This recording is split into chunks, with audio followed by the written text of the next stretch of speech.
মনে করো তোমার ঘুম ভাঙলো এক উত্তাল সমুদ্রের মাঝে। কেমন লাগবে বলো তো? ভয় লাগবে নাকি আনন্দ লাগবে, কোনটা? আর তার সাথে যদি এরকম মিষ্টি মিষ্টি একটা সুন্দর হাওয়া হয়, ভালো লাগবে? আর সঙ্গে যদি প্রিয় মানুষটা থাকে, তাহলেও কি ভয় লাগবে নাকি ভালো লাগবে? তো আমাদের এই অনুভূতিটা ঠিক সেই রকম, খুবই ভালো লাগছিল। তো যতটা সময় পেয়েছিলাম কোনোভাবেই নষ্ট করতে চাইনি। পুরো সময়টাই আমরা কিন্তু এইখানে বসেছিলাম। একদম সকাল সকাল ঘুম থেকে উঠে চলে এলাম একদম পাড়ে। এসে কিন্তু বেশ অনেকটা সময় আমরা এখানে বসেছিলাম। এত সুন্দর হাওয়া হচ্ছিল, আর সাথে চা বিস্কিট, ব্যাপারটা পুরো জমে গিয়েছিল। আর কিছু সময় পরেই এখান থেকে আমাদের বেরিয়ে যেতে হবে। আর সঙ্গে আরও কিছু দাদারাও ছিল। আমরা সবাই মিলে ভিতরের একটা রাস্তা দিয়ে যাচ্ছিলাম একটা নতুন জায়গায় ঘুরতে। আমাদেরকে ওখানেরই একটা ভাই ঘুরতে নিয়ে যাচ্ছিল। দেখো আশপাশটা কত শাপলা ফুটে রয়েছে পুকুরগুলোয়। বলতে বলতে কিন্তু আমরা চলে এসেছি এই জায়গাটায়। দেখো, তোমরা চিনতে পারছো? অন্য সময় কিন্তু এখানে জল এতটা থাকে না, যেহেতু সমুদ্রের জলের ঢেউটা এই দিন বেশি ছিল, সেই জন্য জলটা এতটা উঠে গেছিলো এই গাছে। তাহলে এই গাছগুলো কিন্তু বেশ অনেকটা জেগে থাকে। দাদা ভাইরা সবাই গাছে উঠেছিল, ওদের একটা গ্রুপ এসেছিল।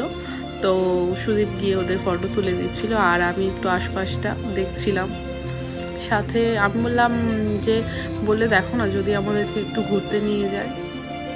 তো এই যে দেখো, অনেক রিকোয়েস্ট করছিল গিয়ে। প্রচুর প্রচুর নৌকা ছিল এখানে, কিন্তু কেউ রাজি হলো না। বলছে যে জলের ঢেউ খুব উত্তাল আজকে, তো আজকে কেউই নিয়ে যাবে না। তো কি আর করব, মন খারাপ করে এদিক ওদিক ঘুরছিলাম। ঘুরতে ঘুরতে দেখো কি দেখতে পেয়েছি, একদম কিন্তু জ্যান্ত এটা। আর শুধু একটা না, অসংখ্য ছিল। আর বৃষ্টির জন্য বা বৃষ্টি প্লাস জলের জন্য হয়তো গাছের উপরে এরা কিন্তু উঠেছিল। তো এইগুলোও কিন্তু গাছেই ছিল। দাদাগুলো নামিয়ে নিচে ছেড়েছে, তখন আবার এগুলো আবার চলতে শুরু করেছে। দেখো, এগুলো কিন্তু জ্যান্ত পুরোপুরি, বুঝতে পারছো? এই যে যাচ্ছে, আমি তো দেখে খুব মজা পেয়েছিলাম। তারপর দেখাচ্ছি, দেখো গাছের মধ্যে কি পরিমাণ রয়েছে, ভর্তি। আর শুধু এই গাছটা না, আশেপাশে সব গাছগুলোতে কিন্তু ভর্তি রয়েছে। তারপর আমরা এই যাওয়ার সময় তো ভিতরে একটা রাস্তা দিয়ে ভাই নিয়ে গেছিলো, আর আসার সময় আমরা কিন্তু একদম পাড় দিয়ে আসছিলাম। কি ভয় যে লাগছিল মানে। আর এই আশেপাশের গাছগুলো যেগুলো দেখছো, আমি তো প্রথমে বুঝতে পারিনি, মানে গাছগুলো হচ্ছে কাঁটা। মানে আমার তো হাতটা গেছে পুরো ছড়ে। কি আর করবো, বুঝতে পারিনি প্রথম দিকে। এবার বেশি এই সাইড দিয়েও যেতে পারছি না, ভয় লাগছে, কারণ মানে প্রচণ্ড স্লিপ জায়গাটা। একটু এদিক ওদিক হলেই কিন্তু একদম নিচে, আর নিচে কিন্তু কোনো গার্ড নেই, তো ডাইরেক্ট চলে যাবে। গড়ান টাইপের জায়গা, দেখেই বুঝতে পারছো। আমি তো কিছু টাইম পরে জুতোটা খুলে হাতে নিয়ে নিয়েছি, কারণ আমার খুবই ভয় লাগছিল। মানে দুই দিক দিকেই এইরকম স্লিপ টাইপের রাস্তাটা, আর মাঝখানটা কিন্তু একদম মানে সরু, প্লাস কি বলবো খুব নরম। মানে বৃষ্টি যেহেতু হচ্ছে কন্টিনিউ, সেই জন্য খুব নরম। যাই হোক, এই রাস্তাটা কিন্তু বেশ অনেকক্ষণ, মনে হয় 15 মিনিট থেকে 20 মিনিট মনে আমাদের হেঁটে যেতে লেগেছে। বেশ অনেকক্ষণই বেশ আমরা সবাই মিলেই যাচ্ছিলাম। আর পাশাপাশি তো যাওয়া যাবেই না, তো সিঙ্গেলই যেতে হবে। তো এইভাবেই আমরা কন্টিনিউ। আর পিছন দিকে সবাই দাদারা আরও যারা এসেছে অনেকে, তারা পিছনে রয়েছে। এইভাবে যাচ্ছিলাম। আর পাশের ঢেউগুলো আমি দেখাচ্ছি, দেখো বুঝতে পারবে। দেখো জলের কি পরিমাণ, আজকে জল উত্তাল, স্রোতটা প্রচণ্ড। আর তার মধ্যে তো মেঘও করেছে। আমি বলছি যদি বৃষ্টি আসে তাহলে কি করব। এখানে এবার এতটা এগিয়ে এসেছি, এখন তো পিছনের দিকেও যেতে পারবো না, মানে আমি সামনেই যেতে হবে এখন। তো ঠিক আছে, চলো, সব রকম এক্সপিরিয়েন্স লাইফে থাকা ভালো। এই জায়গাটা দেখো, জল ঢেউ লেগে লেগে কন্টিনিউ ওই জায়গাটা কতটা ঢুকে গিয়েছে মাটি। আর এখানে কিন্তু অন্যভাবে কোনো বাদ দেয়া নেই, এই যে কাঠ দিয়ে এইভাবেই আটকানো, মানে কেউ যদি পড়ে ডাইরেক্ট একদম জলের মধ্যে সোজা, কোনো মাঝে কিচ্ছু নেই।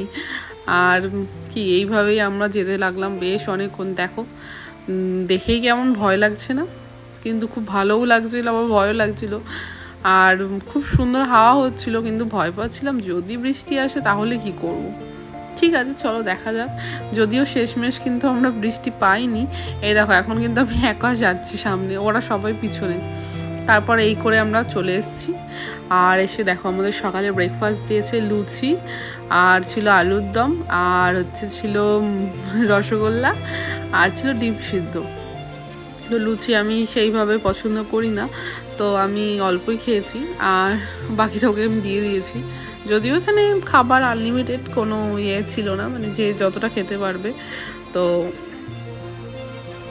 তারপরে আমরা এখান থেকে খাওয়া দাওয়া করে কিন্তু বেরিয়ে পড়লাম টোটো করে।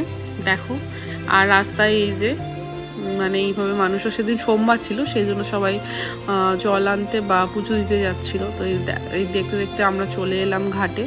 এরপর নৌকা পার হয়ে আমরা যাব হচ্ছে বকখালি। তাহলে দেখা হবে পরবর্তী ব্লগে। সকলে ভালো থেকো, আর যদি আমার ভিডিও ভালো লাগে অবশ্যই কিন্তু লাইক কমেন্ট করে জানাতে ভুলো না। আর একটা সুন্দর জিনিস দেখাচ্ছি, দেখো, এই দেখো, এখানে হচ্ছে এই যে মাছ ধরে জালগুলো তো ছিঁড়ে যায়, তো সেইগুলো কিন্তু এখানে বসে বসে ওরা রিপেয়ার করছিল। এই দেখো, নৌকাগুলো কি সুন্দর একটা লাইন ধরে রয়েছে।